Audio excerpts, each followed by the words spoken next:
There's a moment, maybe you've had it, where you're lying in bed at 3 a.m. and you can't turn your mind off. It's spinning, catastrophizing, replaying every mistake, predicting every disaster, and you're just trapped, watching yourself think thoughts you don't want to think, feeling feelings you don't want to feel. And the horror of it is you can't stop it. You're not in control. Your mind is doing this to you, and you're just the audience. That's when you realize, I am not my mind. I'm something underneath it, something being held hostage by it. And if I don't learn to take back control, I'm going to spend my entire life at the mercy of thoughts that don't serve me, patterns that destroy me, and a mental autopilot that's driving me toward a cliff. Now, I want you to understand something that's going to change everything. This video will show you something most people never realize. Your mind is a tool, not your identity. And like any tool, it can work for you or against you. If you've ever felt controlled by anxiety, paralyzed by overthinking, trapped in self-sabotage, or stuck repeating the same failures, this isn't a discipline problem. It's a control problem.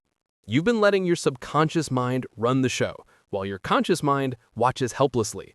But you can take it back, not through force, through understanding, through seeing the machinery of your mind clearly enough to finally change the settings. So let me tell you about Sarah. She's 32 years old, and if you met her, you'd think she had it all figured out. She's talented, intelligent, capable by any objective measure. She's got the degrees, she's got the skills, she's got the potential everyone always talks about. But if you looked at life, if you really examined the pattern of her existence, you'd see something so consistent it almost looked intentional. Like she was deliberately sabotaging herself over and over and over again. Here's what would happen. Sarah would start something, a business idea, a new relationship, a fitness goal, a creative project, whatever it was, she'd start with this genuine excitement, this fire in her chest. She'd tell her friends, this is it, this is finally the thing.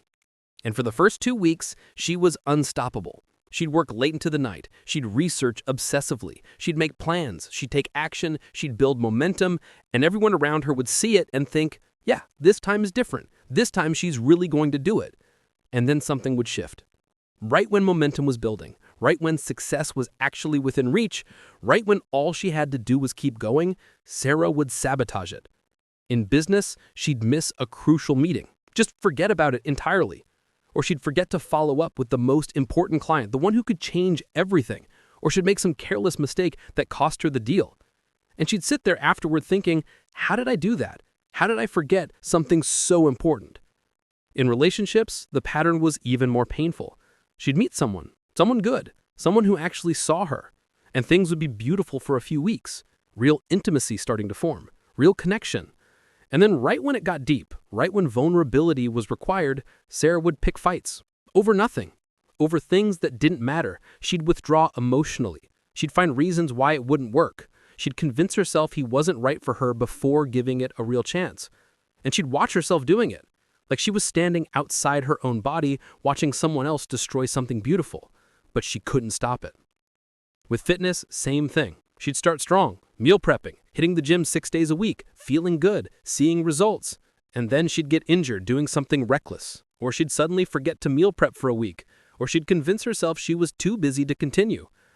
And the momentum would die, and she'd be back where she started, again.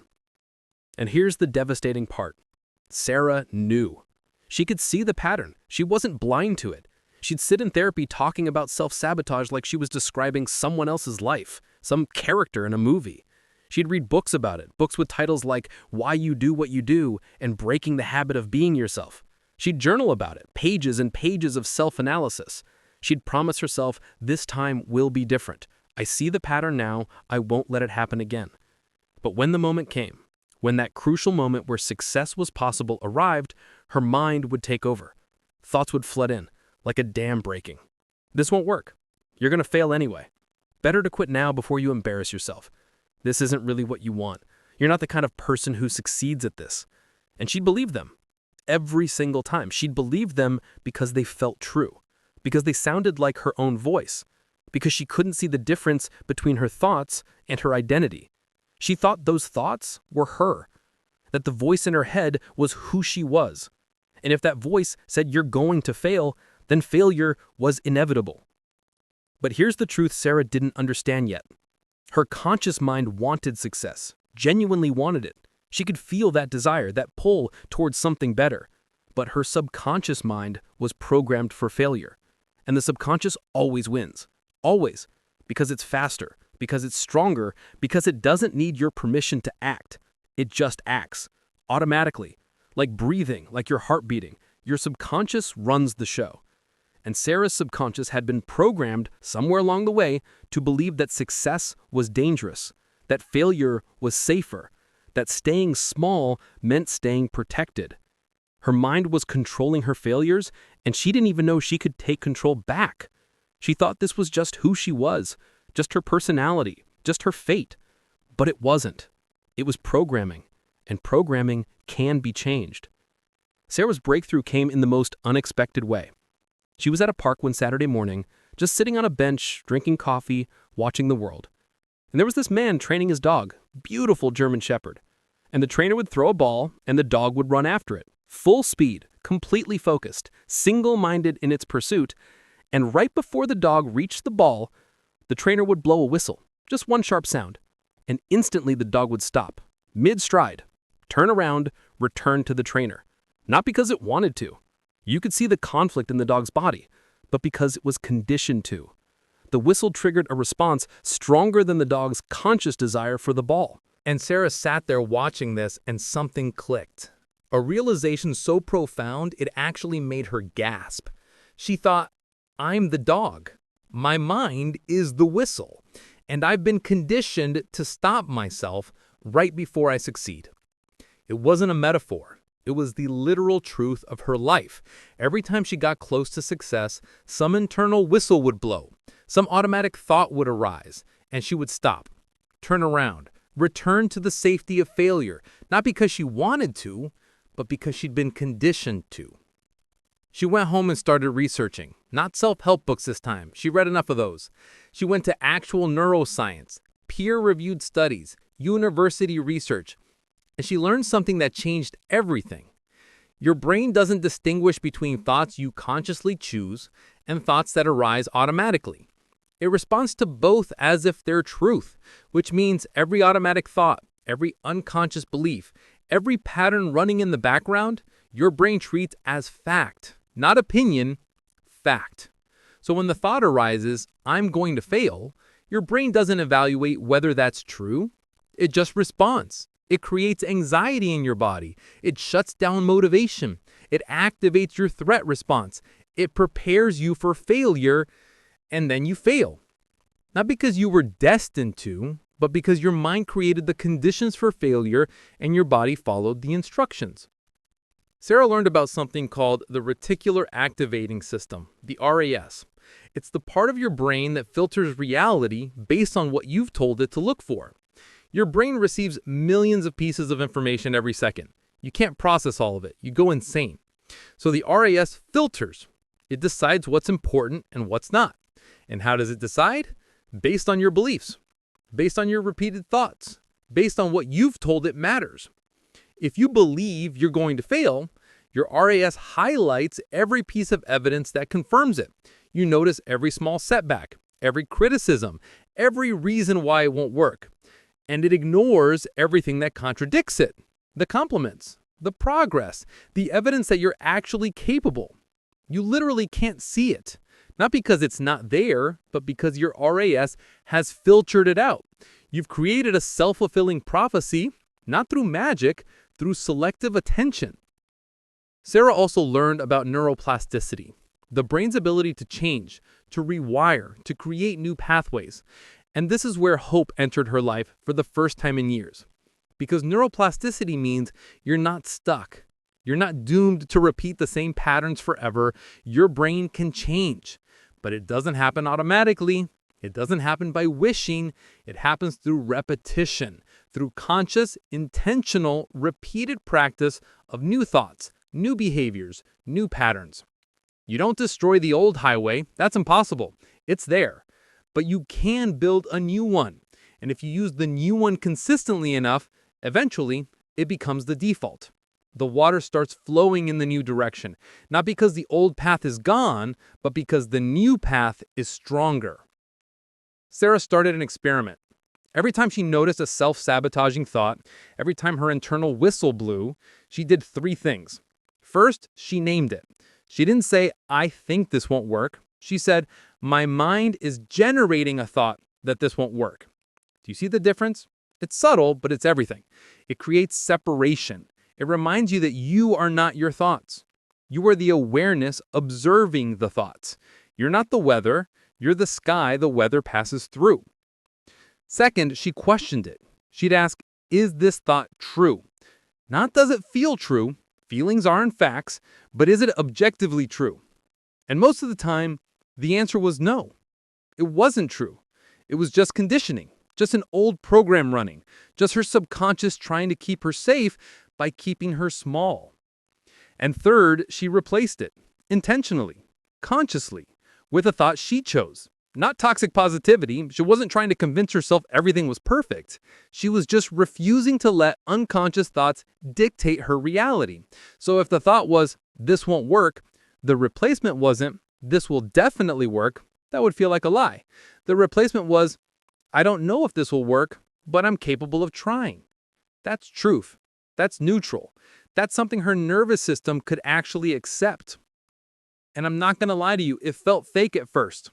It felt mechanical, like she was lying to herself, like she was playing pretend, because the old thought felt real, felt true, felt like her. And this new thought felt foreign, felt forced. But she kept doing it anyway, not because she believed it yet, but because she understood she was laying new track, building new pathways, rewriting the code. And code doesn't rewrite itself. You have to do it manually, line by line, day by day. And slowly, painfully slowly, things started to shift. She launched the business and didn't sabotage the first client meeting. She caught the impulse.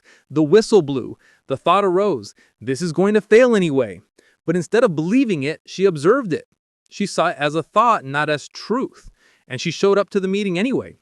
And you know what? The meeting went well. She got the client. And the new pathway was forming in her brain. A pathway that said, I can't show up even when my mind tries to stop me. She met someone, a good man, kind, present.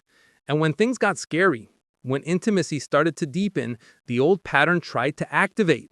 The thought came, he's going to leave eventually. Better to push him away now. Protect yourself.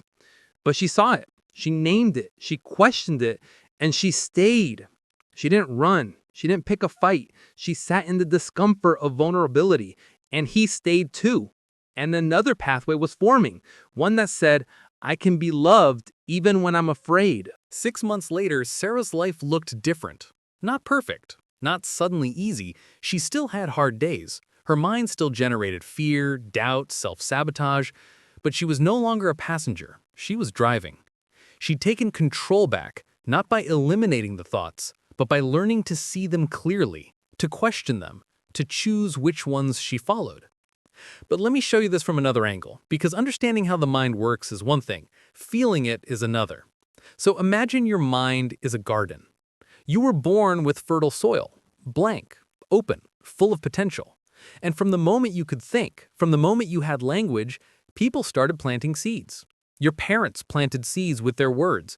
You're so smart. You're too sensitive. You never finish anything. You're just like your father. Your teachers planted seeds. You're not good at math. You're a natural leader. You talk too much. You're so creative. Your friends, your failures, your traumas, every experience you had, all planting seeds, and those seeds grew. Without you choosing them, without you consciously watering them, they just grew because that's what seeds do in fertile soil. And now, decades later, you have a garden full of plants you never decided to grow. Some of them are beautiful. Confidence, resilience, kindness, creativity. But some of them are poison, self-doubt, fear, limiting beliefs, shame. And they're all tangled together, roots deep, growing wild, taking over. Most people live their entire lives in this garden, eating the fruit of plants they never planted, wondering why life tastes bitter. They try to change the fruit, positive thinking, affirmations, willpower, but they never touch the roots. They never ask, who planted these seeds? Why am I still watering them? What would happen if I pulled them out and planted something new? Controlling your mind means becoming the gardener instead of just the inhabitant.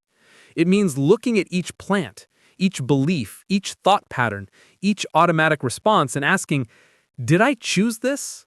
Does this serve the garden I want to grow? Does this create the life I want to live? And if not, pulling it out. Even if it hurts, even if it's been there your whole life, even if someone you loved planted it with good intentions, and then planting new seeds, intentionally, daily, thoughts you actually choose, beliefs you consciously design. I am capable of growth. I am worthy. I can learn. I can grow. I can change. And watering them, not with force, not with desperation, but with repetition, with practice, with patience. Knowing that gardens don't change overnight, but they do change, if you're willing to do the work of controlling what grows. So what are the actual principles here? What makes this all work? Let me break it down. First principle, and this is foundational, you are not your thoughts. This changes everything once you truly see it. Most people think they are their thoughts, that the voice in their head is them, but you are not the thinker. You're the awareness behind the thoughts, the observer, the consciousness that notices the thoughts arising. Think about it. If you can observe your thoughts, if you can watch them come and go, then you must be something separate from them. You're not the clouds, you're the sky. The clouds pass through, but they don't define you. Once you see this distinction, thoughts lose their power. They become weather, passing through, rather than commandments you must obey. You can have the thought, I'm going to fail, without being the failure. You can watch fear arise without becoming fearful. You can notice anger without becoming angry. This separation is freedom. This is the gap between stimulus and response, and in that gap lives your power. Not the power to prevent thoughts from arising. You can't control that. But the power to choose which ones you follow, which ones you believe, which ones you let drive your actions. Second principle, your subconscious mind runs on repetition, not truth. This is crucial. Your subconscious doesn't evaluate whether thoughts are true. It doesn't fact check. It doesn't analyze evidence. It just evaluates whether thoughts are repeated.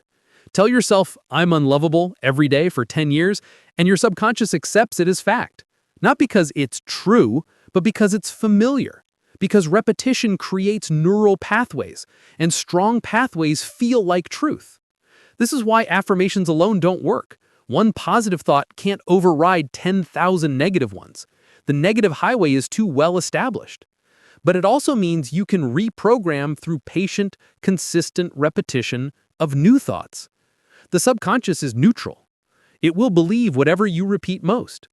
So if you repeat, I am capable of growth, every day for a year, eventually that becomes the highway. That becomes the automatic belief. That becomes your new truth. Third principle, your mind protects what it knows, even if it hurts. This is the paradox. The mind prefers familiar pain over unfamiliar possibility, because familiar equals safe to your nervous system. Even if familiar is toxic, even if familiar is destroying you, it's known, and known feels safer than unknown. This is why people stay in abusive relationships, why they stay in jobs they hate, why they repeat self-destructive patterns. Not because they want to suffer, but because their mind equates the pattern with safety. Sarah's self-sabotage wasn't her mind trying to hurt her, it was her mind trying to protect her from the vulnerability of hope, from the risk of failure, from the unknown of success. Because if she never really tried, she could never really fail, and failure had hurt her deeply in the past. So her mind said, let's just stay here where it's safe, where we know what to expect, even if here is miserable. When you understand this, you stop fighting your mind. You stop treating it like an enemy, and you start compassionately redirecting it. You don't force change. You make change feel safer than staying the same. You show your mind through small, repeated experiences that growth is safe, that vulnerability is safe, that success won't destroy you. Fourth principle, control comes from awareness, not force. You cannot control your mind through willpower. That's just one part of your mind trying to dominate another part, and the subconscious is stronger. It always wins that fight. Real control comes from awareness. From watching your thoughts without judgment, from noticing patterns without shame, from creating space between stimulus and response. In that space lives your power, not the power to prevent thoughts from arising. You can't control that, but the power to choose which ones you follow, which ones you believe, which ones you let drive your actions. So, how do you actually do this? How do you take a mind that's been running on autopilot for decades and consciously take the wheel? Let me give you the exact practices that rewired Sarah and can rewire you. First practice, the thought labeling technique. For 1 week, I want you to carry a small notepad or use your phone. Every time you notice a negative, limiting, or self-sabotaging thought, write it down. But here's the key. Don't write, "I'm not good enough." Write, "My mind generated the thought, I'm not good enough." See the difference? This linguistic shift creates separation between you and the thought. You're the observer, not the thought itself. By the end of the week, you'll see patterns. You'll realize you're thinking the same 5 or 6 thoughts on repeat. Maybe it's, "I'm not good enough. I'm going to fail. No one really likes me. I'll never change. I always mess things up." Whatever they are, you'll see them clearly. And once you see the pattern, you can interrupt it, because you can't change what you're not aware of. Awareness always precedes transformation. Second practice, the conscious override. After you label a thought, practice replacing it. Not with toxic positivity, not with something your subconscious will reject as false, but with chosen truth. If the automatic thought is, "I always fail," the override isn't, "I always succeed." Your brain will reject that immediately because it contradicts your experience. The override is, "I have failed before and I have succeeded before. This moment is new." That's true. That's neutral. That's something your nervous system can accept. You're not denying reality. You're refusing to let past patterns dictate future possibilities. Do this 50 times a day if you have to.